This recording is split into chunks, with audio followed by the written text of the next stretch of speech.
સાબર આવાસ ન્યૂઝમાં આપનું સ્વાગત છે।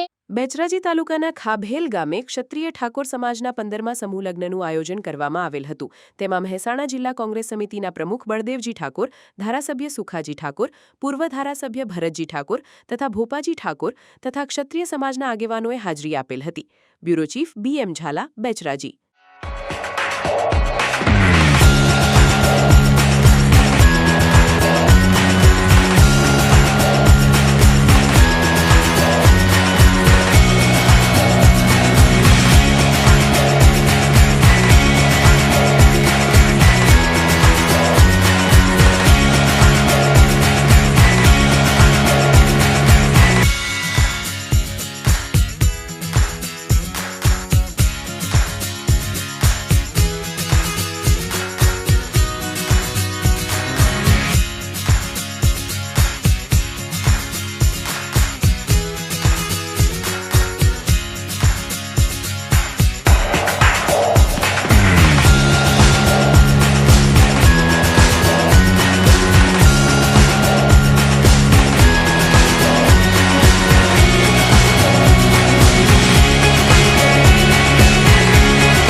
આવા ન્યૂઝ જોવા માટે સાબર આવાસ YouTube ચેનલને સબસ્ક્રાઇબ કરો અને લાઇક કરો, જેથી હવે પછીના દરેક સમાચાર સબસ્ક્રાઇબ કરેલા હશે તેઓને નવા સમાચારની માહિતી મળી જશે।